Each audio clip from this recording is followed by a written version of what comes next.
دارالفتہ اہل سنت میں سوال یہ ہے کہ جب بندے نے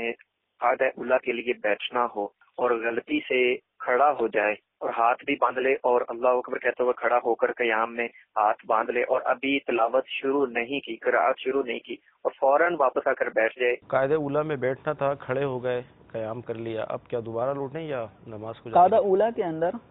بیٹھنا یہ واجب ہے،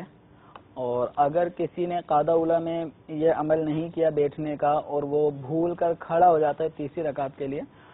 تو اب اگر مکمل کھڑا ہو گیا، ان کے سوال میں تھا کہ قرأت بھی شروع کر دی، بالفرض قرأت شروع نہ بھی کی ہو، لیکن اگر کوئی دوسری رکعت کا قاعدہ چھوڑ کر مکمل طور پہ کھڑا ہو جاتا ہے کہ اس کے گھٹنوں میں خم بھی نہ رہا، کمر بھی بالکل سیدھی ہو گئی، جس کو ہم قیام نارمل کہتے ہیں، تو اگر وہ مکمل کھڑا ہو گیا تو مکمل کھڑے ہونے کی صورت میں اب حکم یہی ہے کہ تیسری رکعت ہی پڑھتے رہیں، صحیح، چوتھی رکعت پڑھیں، اب اس کے بعد سجدہ سہو آخر میں ادا کریں، اس طرح ان کی نماز درست ہو جائے گی. صحیح. جو واجب چھوٹا تھا قاعدہ اولیٰ کا، اس ترک واجب پہ ان کو سجدہ سہو کرنا لازم ہوا تھا، سجدہ سہو کر لیں گے، نماز ہو جائے گی. ان کا اب تیسری رکعت پڑھتے پڑھتے واپسی قاعدہ اولیٰ کی طرف بیٹھنا یہ جائز نہیں ہے، صحیح، گناہ ہے،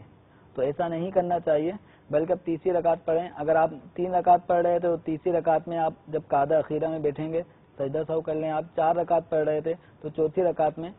جب قاعدے میں بیٹھیں تو سجدہ سہو کر لیں. اس طرح نماز ان کی درست ہو جائے.